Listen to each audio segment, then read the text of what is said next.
Yes. Today I'm going to be reacting to some reactions.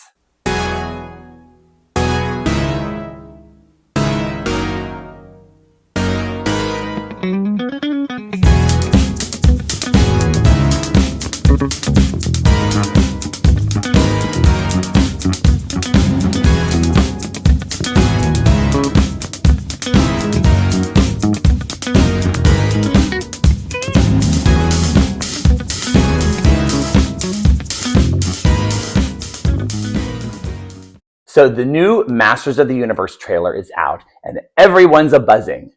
And I've heard that this is actually the real trailer and the first one was the teaser trailer. But I mean, they're kind of the same in length and they're almost the same in emotional magnitude. So I'm just going to call the first one, and the second one, the second one. Now, in the second one, we get a lot of action, brighter colors, and a little bit more fun. We get the joke about the lizard guy, and we get Cringer as his MGM lion. Now, I wonder, was that always in the works, or did they hear us and they put it in this second trailer? Of course, we get lots more Adam and Tila.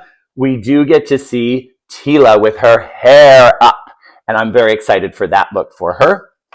We also get an up-close and personal of King Randor, and it does kind of look like the Skell Knights are closing in on him. And I hope they're not going to do away with King Randor. I hope that's not the end of him. I hope they don't do him in the way Kevin Smith did. I don't know that we really need to go through that again. We also see what seems to be a sky sled and some action in a very bright, fun, colorful forest. Very Filmation-y, very 80s. I'm in. When I first watched the trailer and I watched some of the reactions and I saw pixeldan and megajay watching it and they were so emotional and it was so cute and so sweet, I felt the same way. I also totally teared up.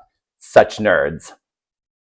But then I was watching Johncampaea's show and he said that the second trailer didn't amp up his excitement, it actually brought it down.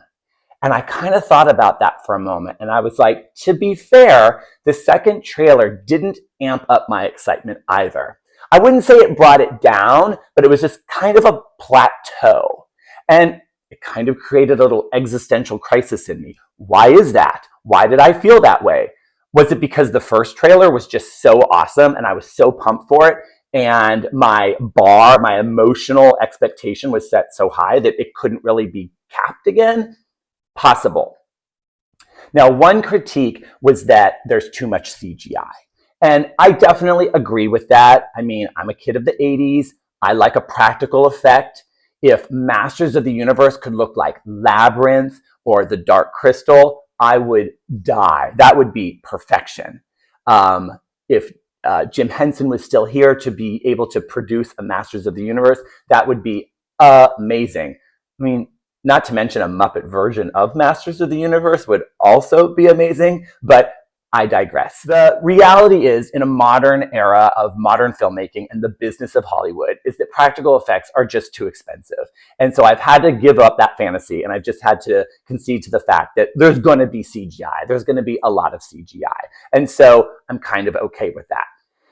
Now, another critique is that it's almost too campy, and that it's not like Game of Thrones or Lord of the Rings, and that it's leaning too much into like the bold colors and the toy aspects of it and the humor of it.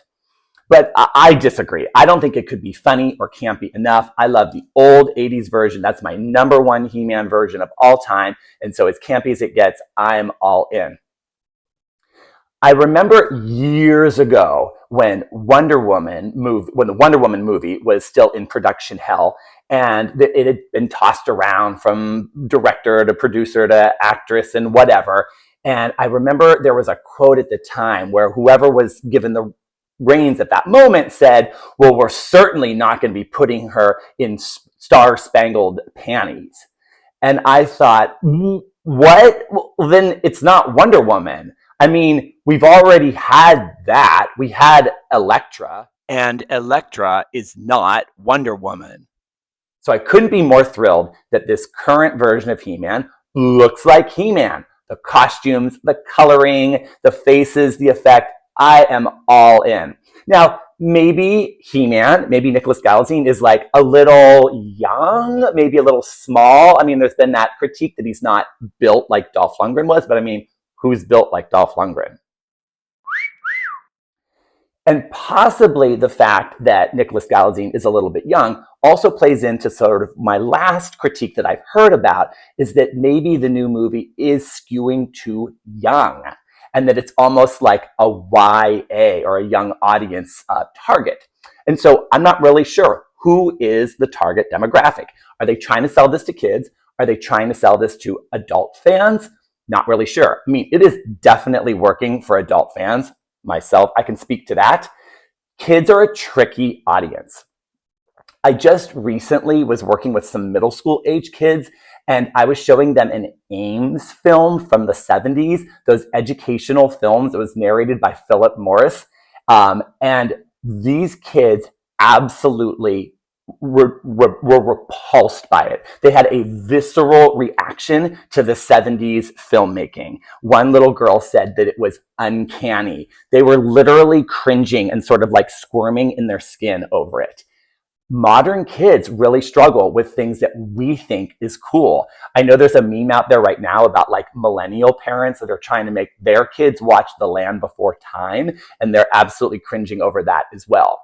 It's just like a sad reality as generations get older, is that the younger generation doesn't think what we think is cool is cool. But I'm really hoping that is not the case with Masters of the Universe. I'm hoping that it's going to transcend all ages and everyone's going to be all into it. Now, the current Masters of the Universe movie is not rated yet. Not in any of the promotions or the trailers that I've seen is there an actual rating from the MPA. So is it going to be PG? Is it going to be PG-13? Bumblebee was PG-13. So if Masters of the Universe goes PG-13, then that's going to be a whole different story and a whole different audience. So thank you for joining me in my reaction to my reactions. And if you haven't seen the second trailer yet, by all means, go out and see it.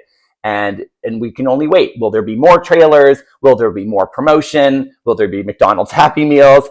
I can't wait. Thanks for watching. See you next time.